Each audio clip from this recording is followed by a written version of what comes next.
Lore Together is proud to be part of the Boss Rush Games Network. Feel free to find out more at bossrushgames.com/network.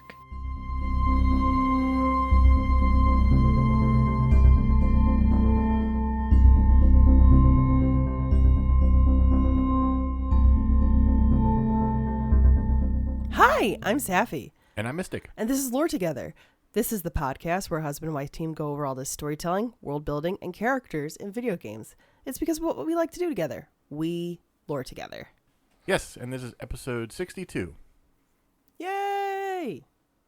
But before we get into the episode, if you'd like to contact us, you can do that on Instagram or on Twitter at LoreTogether, or through email at loretogether@gmail.com. And if you'd like to support the podcast, you can do that over on patreon.com/loretogether, where you can pay a per episode pledge to get early access to episodes, as well as access to Q&As, mini episodes, and other things. Other fun things. Yes, which we have to do more of, and we say that every time, and we really should. We have one waiting to be edited. I should edit it.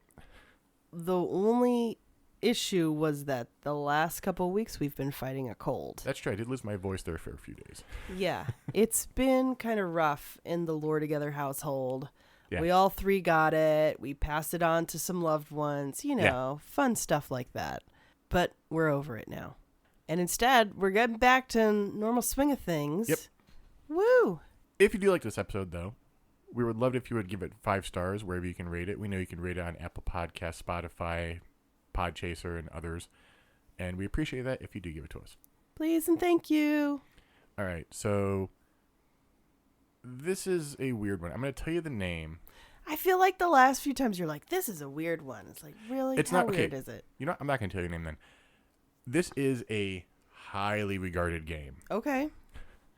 We are talking 3 BAFTA awards. Sorry, not nominations. Ooh, interesting. Best game, game design, and new property. So it's the first of a franchise, hopefully.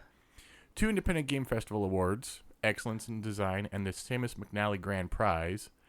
Ooh. Named for late programmer Samus McNally, who won the then titled IGF Grand Prize in 2000 before succumbing to Hodgkin's lymphoma at 21. Oh, wow.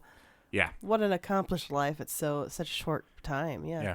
1 Golden Joystick Award for Best Indie Game, and of course, a slew of nominations, including Outstanding Achievement in Story from the DICE Awards, which it lost to Disco Elysium. Well, that's understandable. Yeah. This game is called Outer Wilds. Oh, yeah. We've heard of this one. Yeah. And you've played this. Yes, not to be confused with Outer Worlds, which I did confuse those two for a bit. But they similar sci-fi-ness, and that's pretty much it? That's pretty much it. This game is an award-winning adventure puzzle game with some serious space flying mechanics, so Saffy will get to have fun with those. I don't know how I feel about this. I'm not a fan of the flying myself, so good luck. Okay. Okay, that does not bode well for me. I've seen people call this the best indie game ever, which is high praise indeed. Of course. Wow, there's a lot of those games. And this was done in 2019 by Mobius Digital. It is their first non-mobile game. Yeah, Mobius does have a pretty decent reputation, right? This is their only non-mobile game at this point. Really? Yeah. I feel like, maybe I'm mixing them up with, I'm mixing them up with something else. But possibly. Yeah. You're never going to guess who the founder of the company is, though. A duck. You've seen, surprisingly, Untitled Goose Game did win Game of the Year against this. So, it's funny you say wow. That was really unintentional. That's funny. You've seen the founder of this company on screen. I know because we've both watched Hawaii 5-0 at some point in our lives. Wait, I'm sorry. What? Where he played the coroner, Max. This company was founded by Masaoka.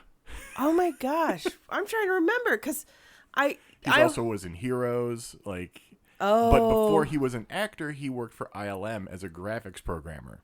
Was he the guy who played Hero in Hero? I'm trying to remember what the actor looks like. Yeah, I remember him more from Hawaii 5-0. I've never seen him in Hero. Okay, so I think Heroes. that's who he is.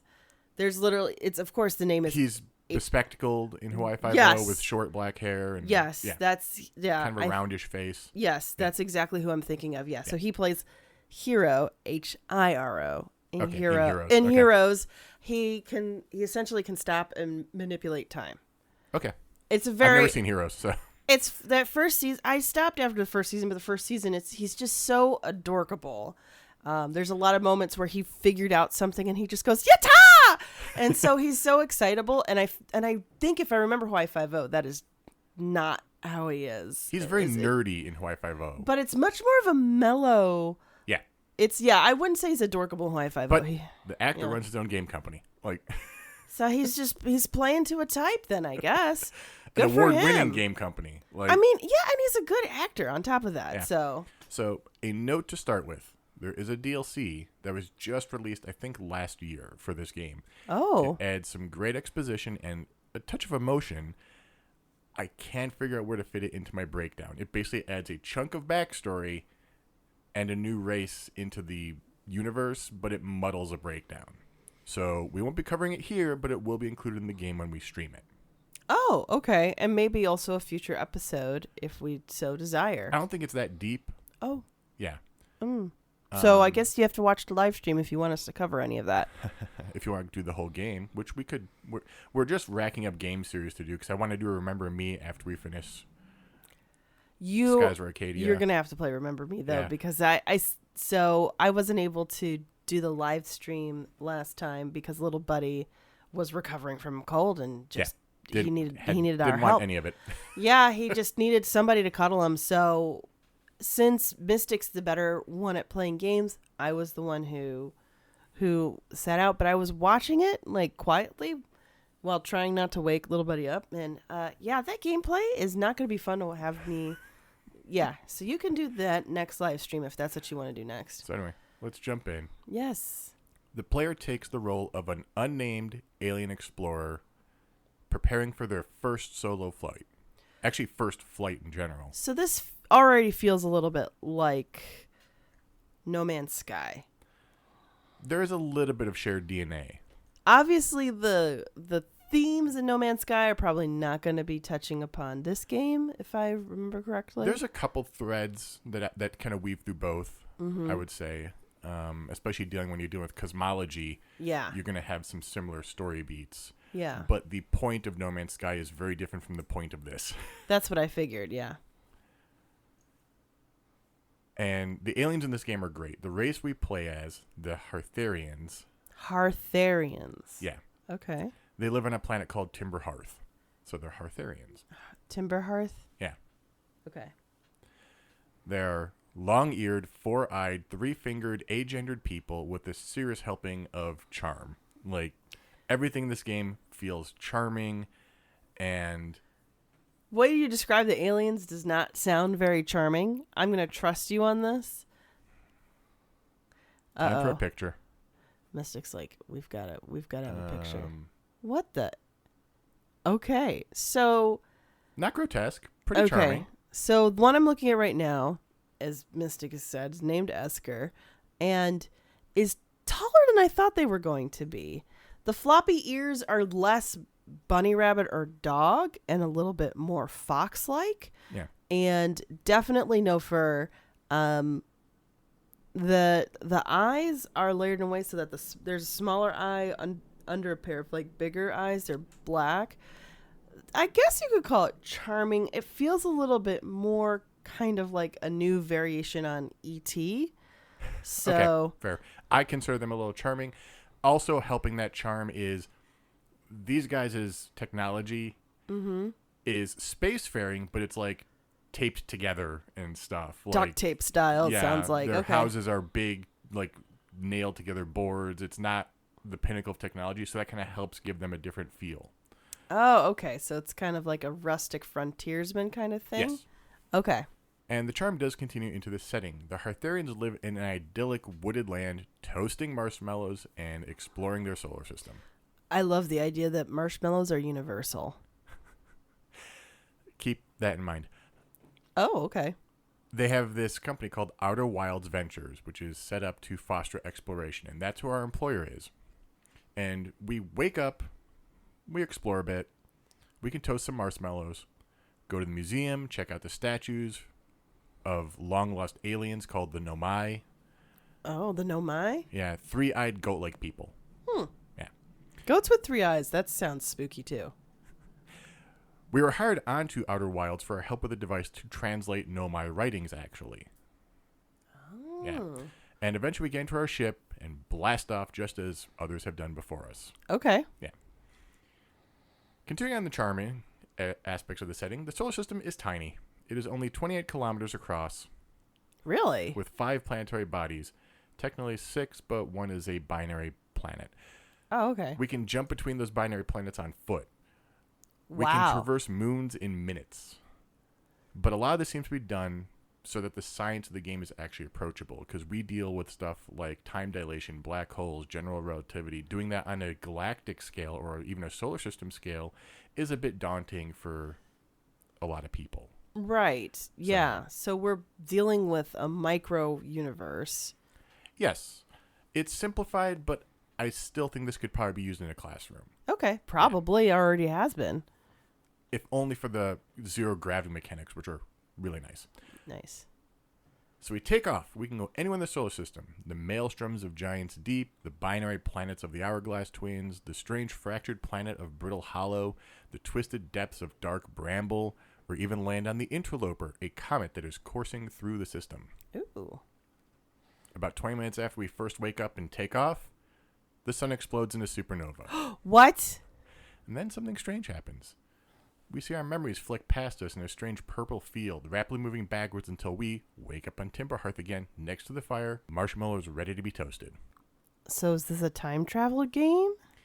Yeah, to kind of explain why it's going to take some time, no pun intended. So, remember when I said we looked at the statues?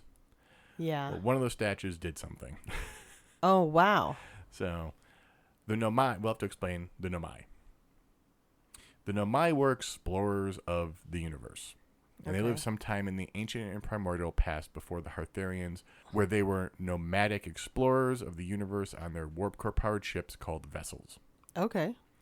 And just a note here, the DLC is another race that's before the Nomai and explains this next part, Okay. but it's not germane to our character's story. As long as it's not the Reapers. No. At some point, they pick up a signal, one that is older than the universe itself, which they call Oh. the Eye of the Universe. Okay. They warp to it, and wouldn't you know it, but it's the same solar system as what would someday become the Hartharian homeworld. Huh. Okay. At this point, the Hartharians are a little more than tadpoles. 4-eyed tadpoles, but tadpoles. Still. Okay. So I guess we're assuming also that the Hartharians are somewhat amphibious in nature. They are, and yet if you end up in water, you'll still drown. Okay, only somewhat. That's fair. Unfortunately, the vessel crashed into the depths of Dark Bramble where it became trapped. Its warp core was destroyed. Oh. So the Nomai decide to launch 3 escape pods. One lands on Brittle Hollow. Another landed on the Ember Twin, which is one of those 2 hourglass ones. And Okay. the third was stuck inside the Dark Bramble. People on that one didn't survive. Oh, wow. The remaining Nomai from the other 2 pods start from scratch on their respective planets, first establishing basic settlements and then going on to build actual cities. Okay. As they managed to redevelop their civilizations and science programs, they found the Hanging City beneath the crust of Brittle Hollow, they find the Sunless City underneath the Ember Twin, and they eventually reconnected with each other. Oh, wow. Yeah. Determined to continue their original goal of finding the Eye, they established a new program involving several of their scientists working together. At first, they tried to reestablish contact with the Eye by searching for the same signal that had brought them there in the first place. They built a rudimentary device on Timberhearth's moon, because this moon in particular has excellent visibility, Okay. but could not lock onto the Eye's signature. Instead, the device would just spin wildly. Huh. Interesting. And you get to interact with this, too. The moon is probably one of the first things people visit, Because it's close. It's right Yeah. there. and yet I still missed it when I was trying to land on it. It takes some time to get used to the controls. The Nomai scientists thought they simply needed better equipment. So they built a far more advanced observatory at the south pole of Brittle Hollow. But this machine returned a similar error, with the 3D imaging system returning several results from several constantly changing points in space. Interesting. The scientists figured that the eye signal cannot be detected through that method anymore and abandoned that method for the time being. Along the way, and during the time when the two groups had been isolated from each other, the Nomai had discovered shards on the various planets, as well as a moon that exhibited strange properties, seeming to vanish when not directly observed. Only to reappear in different locations. This prompted additional study, and the Nomai learned that the moon, as well as the shards they had found, were quantum in nature. Oh. They mastered quantum physics, as you do. Oh, yeah. That's just something you do overnight, guys. Like, you fall asleep and you wake up and you're like, I know quantum physics. It's like the Matrix. And learned how to land on the moon by using quantum imaging principles, of which they had 3. 1. Observing an image of a quantum object is equivalent to observing the object itself. Okay. Makes sense. 2. Contact with the quantum object transfers its quantum properties onto the subject. Okay. Interesting. 3rd rule. The final rule relates to the location of the quantum 6th moon. Oh, okay. So basically they found out that there's this moon that seems to basically take on characteristics of whatever planet it happens to be orbiting around, but it also changes positions when no one's watching. Huh. Yeah. But there's only 5 planets. So they found out there's a 6th position and theorized that that must be where the eye is, because it's the only other thing in the system that it could orbit around. With enough gravitational pull. That's not the sun. Right. Also, those first 2 rules feel like they're also from the Mist series. Just want to say. That's how the books work. That's my theory right now. So they eventually exploit these quantum principles to construct a shrine on the moon, which allows them to travel with the moon.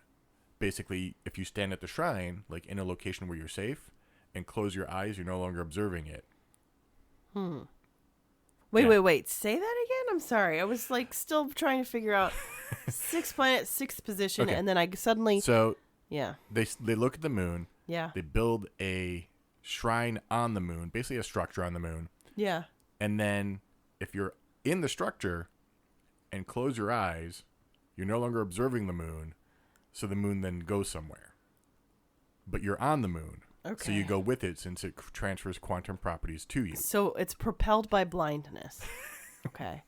Also, I just wanted to say 6th position in ballet is literally when you just stand with both your toes pointing forward like a normal person. Okay. I wonder if it just feels significant. I don't know why. It just does. There's a lot of stuff in here that is tied back to something else.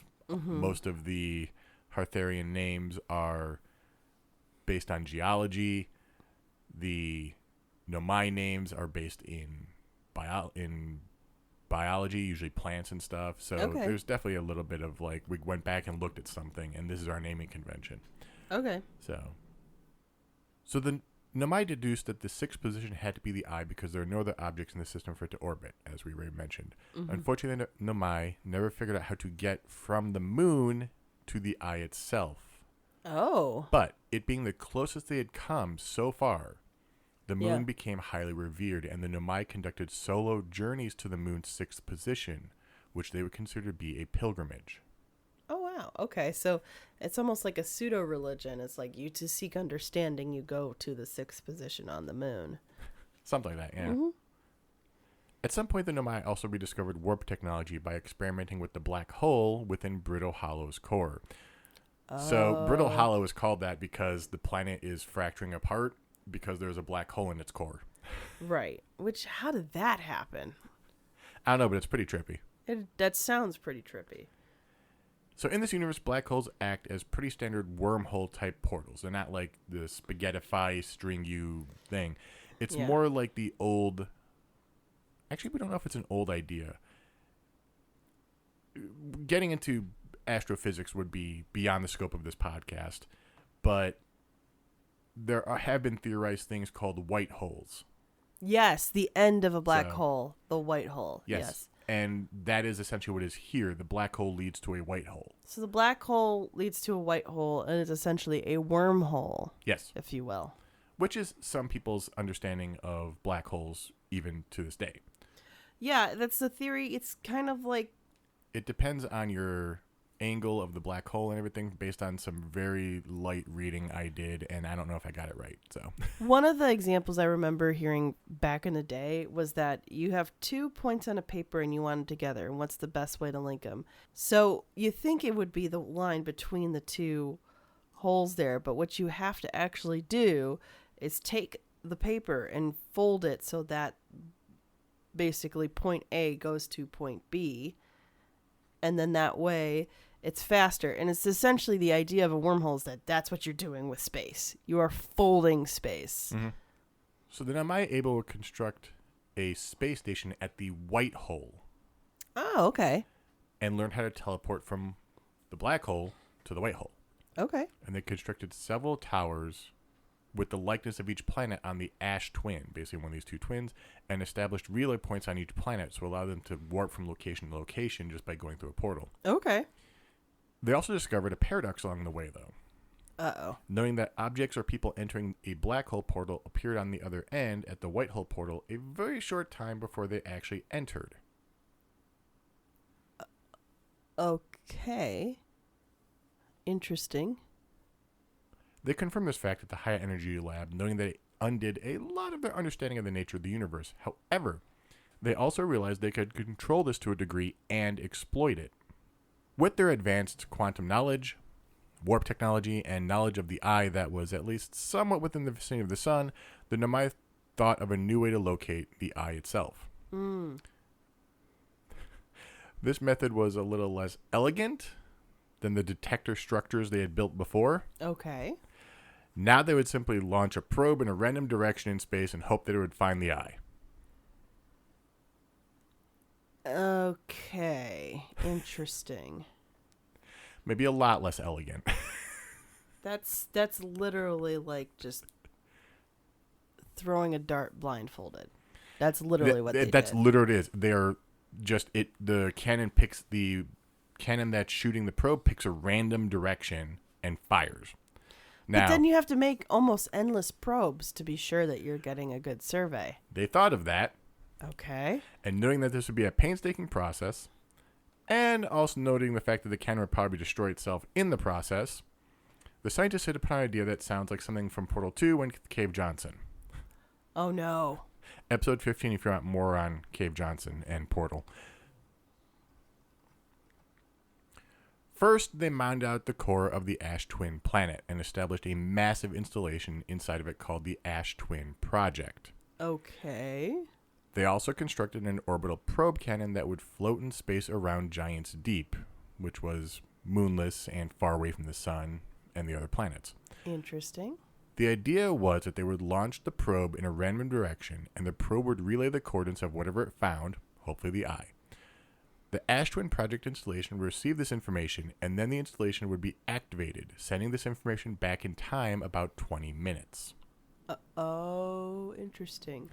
The scientists built a large mask-like structure to relay the information, and built pairing statues to link the installation with their own minds and memories. Basically, this is their 2 types of technology, like it looks like a mask or it looks like a face. Wow. So. Okay. The reason they wanted their own memories to be sent back with the probe data is because in the event that something went catastrophically wrong with the Ash Twin Project, they would have memories of the event and could make changes on the next loop. Right. So essentially, they're cheating time Yes. by using the wormhole Yes. to give themselves a 20-minute head start on where the best guess is. Yes. Okay. So otherwise, they would be doomed to repeating the exact same mistake, if they didn't get this information. So they're sending memories back as well. So in the past, data would be observed by the scientists, and if the probe found the eye, they could simply navigate to it. If the probe failed to find the eye, they would fire the cannon and try again. Okay. So the scientists successfully paired the probe and several individuals to the Ash Twin Project data center at the core of the planet, but they realized they would need a monumental amount of energy to actually activate the platform and go backwards in time. That makes sense. Yeah. So the only feasible way to gather the required energy was for the star to go supernova. And this took so long that... No, we'll get there. What? So because they need to go supernova, they construct the Sun Station, which orbits very close to the sun, and it's supposed to be able to induce a supernova. Okay. The fact that the sun and all the planets would be destroyed was not a concern, because mere moments after going supernova, the Ash Twin Project would be activated and would reset time by 20 minutes. So when the scientists finally received the data from the probe encountering the eye, they would simply refrain from destroying the sun in that cycle. Nobody dies. But that's a lot of pressure on those people to make sure they're always resetting everything in a oh my gosh. Unfortunately, Sun Station failed to cause the sun to go supernova during a test run. Okay. Also, people really kind of had that same thought you just did of, this is a lot that could go wrong. That is a lot that can go wrong. I mean, you can't take back destroying a solar system. You just can't. You can't do that. You can't take back destroying a solar system. I mean, That's if going to be a shirt. anybody's read the Phoenix Saga, you know that to be true. You can't take that back. So, also during this time, the scientists had also managed to construct a new warp core based off the vessel's original core. Mm-hmm. And this prompted a pretty sizable subsection of the community to disagree with the notion of using all of their resources and their warp technology to pursue the eye, when they could just build a new vessel, leave this solar system, and go back to their nomadic, adventurous lifestyle. Right. Right. Around this time, a comet entered the solar system. This came to be known as the Interloper. Okay, that's not necessarily a good name. Right.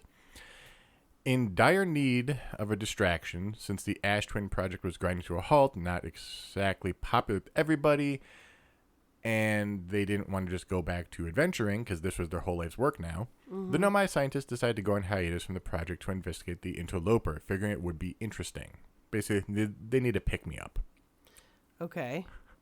As the comet passed close to the sun, some of its ice melted, revealing a fissure that led to the core. Ooh. When the Nomai scientists inspected the core of the comet, they found a massive amount of matter encased in rock under an immense amount of pressure. They determined that the matter, which would come to be known as ghost matter, was extremely lethal. Whoa, okay. We also discovered that the rock encasing the matter would likely rupture soon, spreading the matter across the entire solar system. Uh-oh. One scientist stayed with the comet, while the rest left and attempted to evacuate the population, but there was nothing they could do, and the comet burst, scattering ghost matter across the entire system and killing every single Nomai except Solanum, a female Nomai who had been on a pilgrimage to the quantum moon. Really? Left stranded, she too eventually died, but due to the strange nature of the moon, her essence remained locked in a kind of quantum ghost state. Interesting. Meanwhile, the Arthians, Yeah, they're still tadpoles? I believe so, yeah. Okay. Cut to generations and generations later, and the Hartharians have their own fledgling space program. Like I said, literally it's held together by tape. I mean, if that tape can survive exiting the atmosphere, good on that tape, man. That's some pretty sturdy tape. And they begin to explore. A handful of explorers go up into the solar system before our main character has their launch. Rybeck, Feldspar, Gabbro, Chert, and Esker. They each live on one of the planets, save for Esker, who is on Timberhearth's moon. Okay. And they're all avid musicians. Okay. They each play a different instrument, and this game has an amazing soundtrack, too. So, go in expecting that. People literally just will loop the main menu for hours. Oh, nice. Very cool. But them all being musicians was actually deliberate, as using a signal scope, we can listen to the travelers playing their instrument, or whistling in the case of Esker, I believe, which was kind of used as an "I'm all right, I'm here" signal. Oh, that makes sense. Very cool. Yeah. I mean, keep in mind, the solar system's only 28 miles across. Yeah, that's super easy. You just need a bullhorn. Hey, you guys. Hey, you guys. I'm okay. It's like, was it Metopia where you fall down the hole? You okay? Yeah. Yeah. I'll catch up with you guys later. Okay. We'll meet you at the inn. Good. Metopia, man. That is a trip. So finally, it's our launch day. We wake up next to the fire, launch, and 20-ish minutes later, the sun dies and goes supernova. The Ash Twin Project finally has the power necessary to activate and sends us the data back 20 minutes along with our memories and the memories of one other Hearthian, Gabbro, who also came into contact with a statue on Giant's Deep. Oh, interesting. Interesting thing there, Gabbro knows that he's going through the time loop the same time you are, Oh, wow. and you can talk to him about it, and he's kind of zen about it. Oh, wow. Eventually. And you're like, how can you be so calm? And he just goes, I meditate. It's gonna loop anyway. Right. Like, if I'm gonna die, at least I go back and, and he'll teach you how to meditate so you can kind of bring it about faster so you don't have to sit there waiting 20 minutes each time. Right, exactly. So, as you pointed out early on, the game is essentially a time loop. Mm-hmm. Wherein we are tasked with discovering the truth about what happened and what we can do about it. Mm-hmm. And when we wake up each time loop, it's because of a flash in the sky, which is the cannon at Giant's Deep firing and self-destructing. So it's sending out the probe. As it turns out, the Ash Twin Project also sent a signal to the probe cannon orbiting Giant's Deep, which flies out into space and successfully locates the eye. Oh. Relaying its coordinates back to the probe tracking module, which has ended up on the bottom of Giant's Deep's ocean after the cannon destroyed itself. Oh, interesting. So we learned those coordinates, discovered the existence of the Ash Twin Project, which had been sealed in the core of the Ash Twin planet, accessible only by teleportation, and also the existence of the original Nomai vessel, still buried within Dark Bramble. Basically, we're discovering all of these layers and history. And we retrieved the functional warp core from the Ash Twin Project, desyncing ourselves and everything else from it, ending the time loop. Okay. Last time. Before the supernova kills us for real... No more loops. We hoof it over to the vessel, reactivate it using the working core we have, and input the coordinates to the eye. Right, there you go. So, once on the eye of the universe, we will eventually come to a large crater with a large amount of quantum mass flowing upwards. Huh. Jumping into it, we will fall for a long time and see several quantum anomalies before suddenly being transported to a quantum echo version of the observatory back on Timber Hearth. Oh. All the notes and various exhibits have been changed to reflect discoveries we made and events that passed during the game. Oh. Once we reach the upper level and interact with the display, we are taken to a forest known as the Ancient Glade. Huh. There, we will then have to make a campfire. Have to make a campfire. You're compelled to. A quantum echo version of Esker will appear, and they will hint at us that we should follow the music with the signal scope to find Rybek's instrument. Rybek will then appear at the campfire and ask us to find all the others and their instruments and gather everyone around the fire. After finding all of the travelers, including the Nomai, who was trapped alone during her pilgrimage, as I said. Right, on the moon, yeah. And also, there is another character you can find with the DLC called the Prisoner. He can also be here, but you have to talk to him specifically. Just putting that in there for people who are playing. Oh, interesting. Talking with each of them and asking them to play will cause them to start playing their respective instruments one last time. Keep in mind, this is after the supernova has gone off. You're the only person. Oh, wow. They're all quantum echoes. So are you the only survivor at this point? You're the only survivor at this point, yes. Wow. When all are playing, a blue ball will begin to expand above the campfire. After all of them have played for a short time, the music will stop, the campfire will extinguish, and the ball will stop growing. Entering the ball will transport us to an empty region of space. Immediately afterwards, a new universe will explode into existence in an event reminiscent of the Big Bang. Oh, wow. The explosion will race towards the player before engulfing them in a blinding light. In this game's intended ending, everyone dies. Wow. But, and this has got to be a record, after the credits, Okay. we cut to this new universe 14.3 billion years later. Oh, wow. That's got to be a record. What an epilogue, guys. Yeah. After our Heartharian jumped into the singularity and created this universe, we see a new solar system, and we can see strange new life forms on the planet toasting marshmallows over a fire. Universal dessert. Interesting.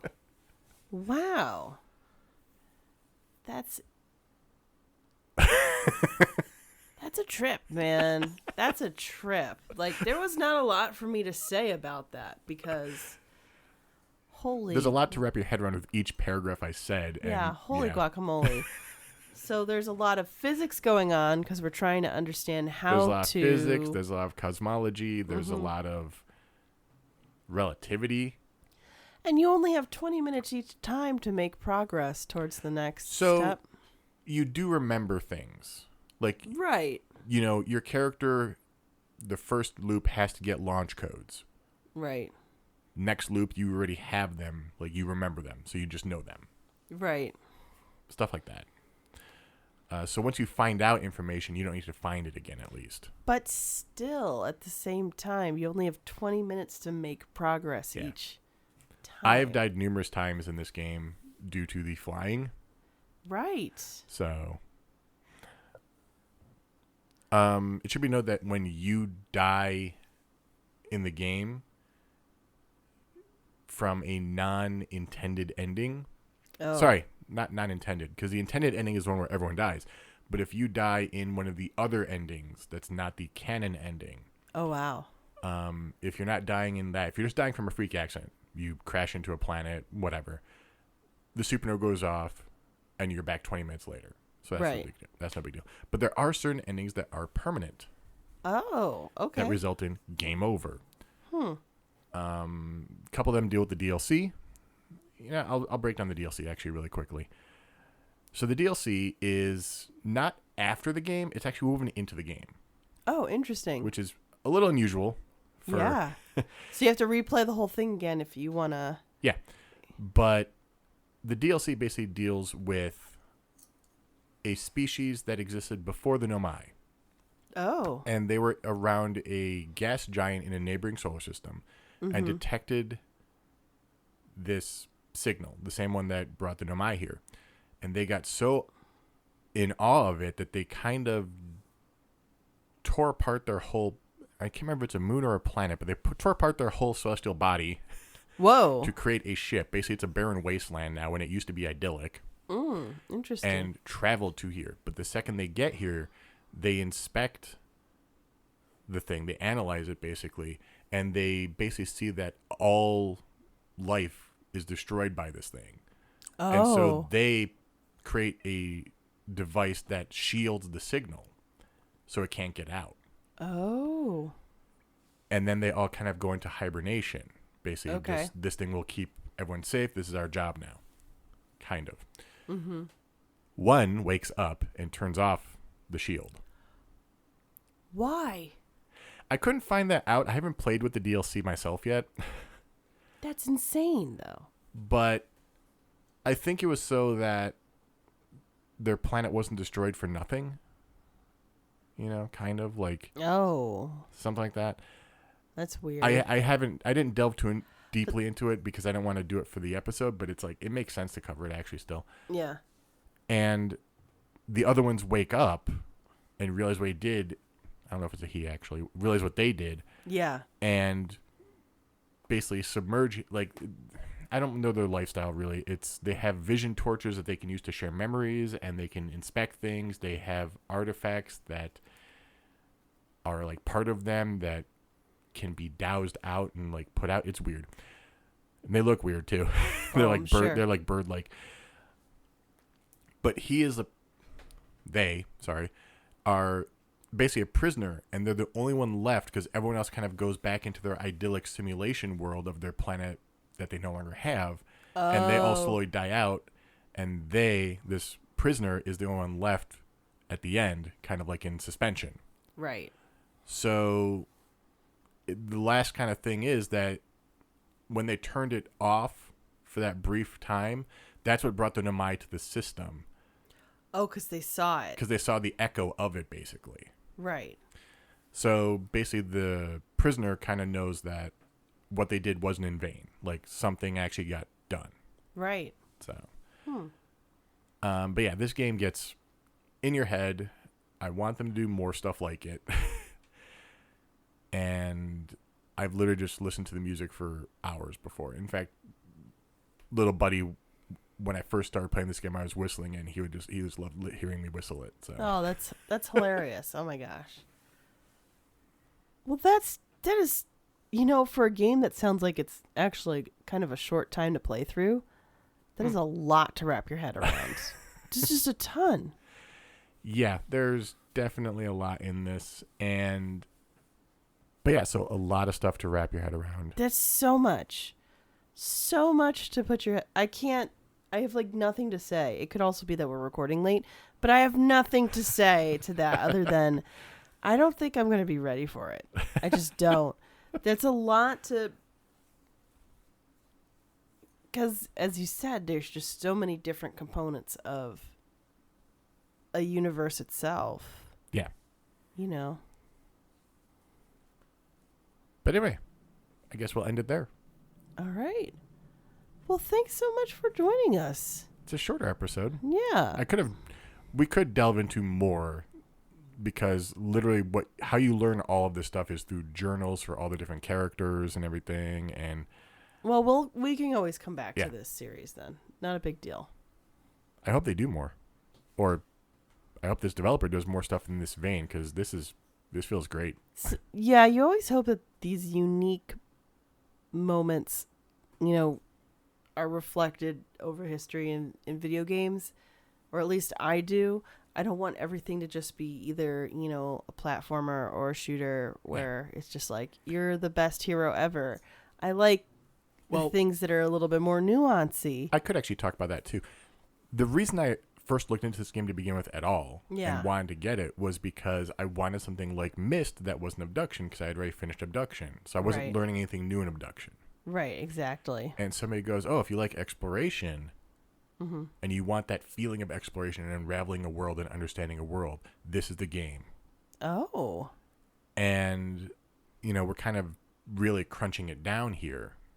Right. But how deep do you want to go into each of these individual things?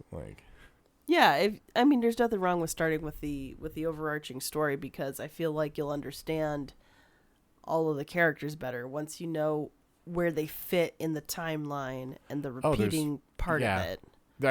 We've covered the broad strokes, and we covered everything in the broad strokes, but there's character history we didn't get into. There's relationships and stuff. Literally the player character is responsible for somebody losing an eye. Whoa, okay. That's a new one. Yeah. But for a game that looks as charming as it does, though, it's a very dark story. And yet a very hopeful one at the same time. I feel like that's been a lot of stories we've liked now. Like Star Trek Prodigy. Let's not get political. Getting political. No. Getting political. We'll end it there. Thank you. Just sneak in that little dance right there. Thank you all for listening. We'll catch you guys next time. Catch you next time. See you at the live stream. Bye. Bye.